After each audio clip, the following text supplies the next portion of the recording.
Hello everybody and welcome back to Blue Jays Today. We're your boys. We always got something to say about the Toronto Blue Jays. I'm your host, Adam Peddle. And I'm your host, Nicholas Playlog. And in this one, folks, we're going to be talking about the latest trade rumors that are circulating around Vladimir Guerrero Jr. The Mets, they are eyeing him right now, and they are putting together one heck of a package. We're going to talk about that and what that means with his extension talks that are also going down right now. The clock is ticking because the date when he is going to be no longer talking extensions is February 18th, everybody. That's just 1 month away from now. So a lot of Vladdy news in this one. Please let us know your thoughts about all of it in the comments down below. Hit that like, smash that subscribe button. So as we know, the New York Mets, they go out this offseason. They bring in Juan Soto, and they effectively cemented themselves as going all in now for what's going to be the next decade. We know that Steve Cohen is a psychopath, and apparently he is eyeing Vladimir Guerrero Jr. A source is confirmed by Mike Rodriguez that the Mets are trying to put together a package to present to Toronto in exchange for Vladimir Guerrero Jr. Thoughts on Steve Cohen calling up Ross Atkins and asking for Vladdy? Well, it wouldn't be like Steve Cohen to not call up Ross Atkins and ask for Vladimir Guerrero Jr. Now, I do think it's quite interesting because when you look over at the Mets right now, they don't really have a first baseman. Why? Because Pete Alonso is still a free agent. And right now, you have the Mets and Pete Alonso kind of going back and forth right now in some contract talks.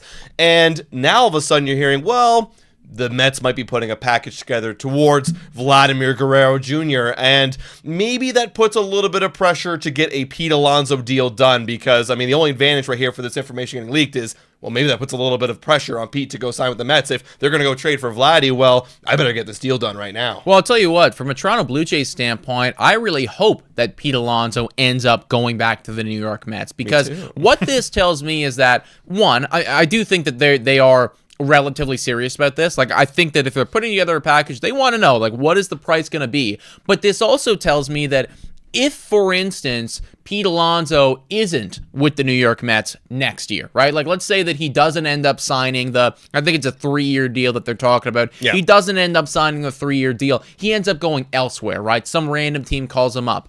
Well, this right here tells me that the New York Mets are very interested in Vladimir Guerrero Jr., as they should be.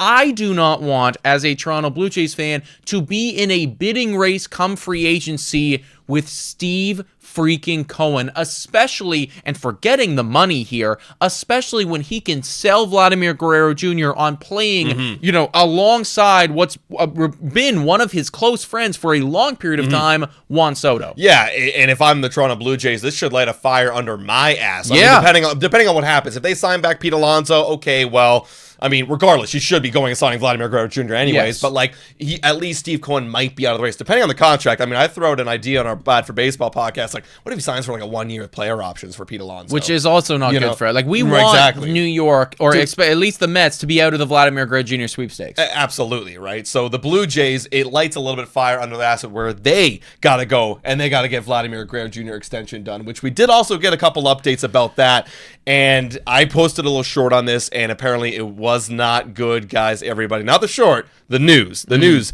Right now, Vladimir Guerrero Jr. and the Toronto Blue Jays, they had that whole second contract negotiation talk. They were going to come out with a second offer. Well, sounded promising. Sounded like they were finally going to, give him a reasonable offer. Yeah, it was going to be close to what he wanted. Well, apparently that's not exactly what happened. Shout out to Scott Mitchell and as well the First Up podcast who came out with all this information. Apparently Scott Mitchell says that they haven't even offered something with the $400 million mark yet. And there was 3 different offers. One of a 10-year deal, one of an 11-year deal, and one that came with a whole lot of deferred money. And none of them had a 4 in front of it. That's a little bit scary for me as a Toronto Blue Jay fan, seeing that we're still not close. Even though there is a month of time left, we're still not close to signing Vladdy. Yeah, man. And let's face it, that month is going to fly by. This all ties together, all right? They all ties together, okay? Do I want to trade Vladimir Guerrero Jr.? No, I don't. I would like him to be here forever. But if the Toronto Blue Jays, and this is something that they need to ask themselves, Ross Atkins, Mark Shapiro, Edward Rogers, right? Like the guy who's actually going to be, shelling out the dollars here. They need to ask themselves, are we actually going to be able to get this extension done? Like, are we willing to even give out a contract worth $450 million? And if the answer is, I don't know, then maybe you do need to start looking at a trade option with the New York Mets. If, of course, they're giving you, you know, a bunch of different stuff. Because let me ask you this. What's going to change between now and a year from now? When instead of, you know, you having the sole rights to negotiate with Guerrero, now you're having to fight between the Mets and the Yankees and whoever else. You name a team, the fucking Giants, right? Anyone else. If you are actively just, you know, deciding to yourself right now, I don't think we're going to be willing to go up to $450 million.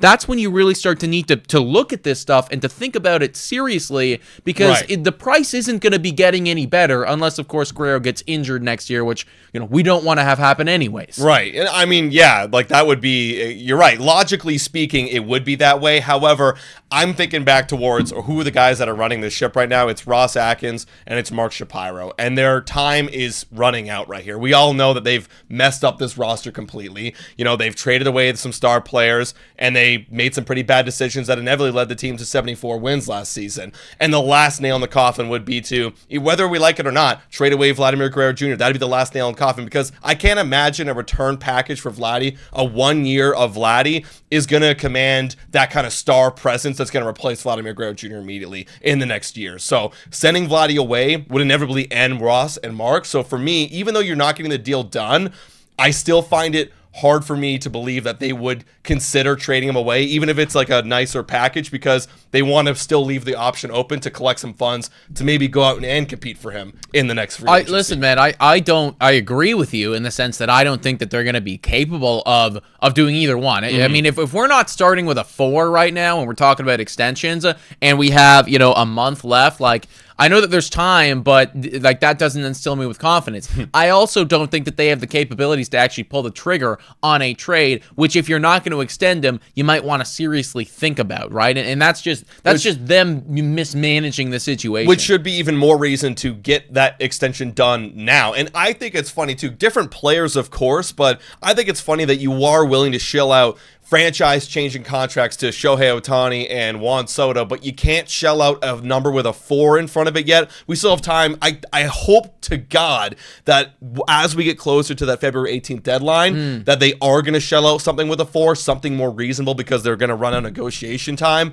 I hope that they will, because if they don't, that's complete incompetence on their part, how they can't do that to their own homegrown talent. No, I completely agree with all of that, man. I mean, I guess to circle it back to the whole trade thing and everything like that, whoa, time for a quick shout out to the sponsor of this video. Hit your picks and knock it out of the park with Betway. Scan the QR code down below to join the action. Only available in Ontario. Must be 19 years of older to participate. Please play responsibly. Now, everyone, back to the content.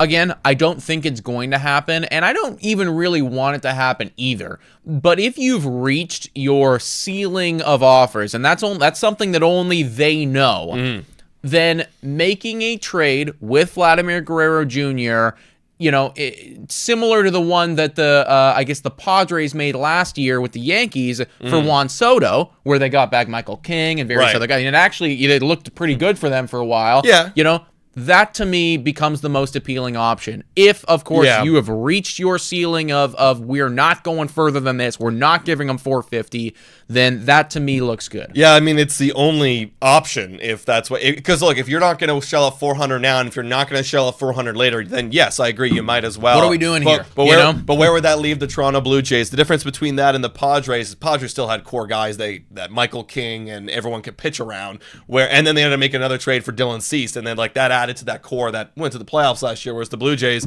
where would that leave them? Losing. You'd be losing for quite some time, and without an uncertainty of what the hell your future is. Yeah, no, I hear that, man. I do. It's a bad spot to be in right now. I think everybody right now just needs to cross their fingers and hope that that number does start with a 4 soon. And also as well, that Pete Alonso goes back to the New York Mets. Yeah, we got to root for that. I cannot stress enough, everybody, like if we're not going to get Pete Alonso, he needs to be a New York Met. I do not want to be following along with Vladimir Guerrero Jr. Like, where's he going to sign streams in a year from now when we're up against Steve Cohen, because we are going to lose. But let us know your thoughts about all this in the comments down below, everybody. Please, what would you trade Vladimir Guerrero Jr. for, if anything? Yeah, let us know in the comments. $3 a month to become a Patreon member. Shout out and thank you to all of our current Patreon members and to our YouTube members as well. You guys are absolutely awesome. Thank you so much for watching, folks. And as always, Go Jays, go!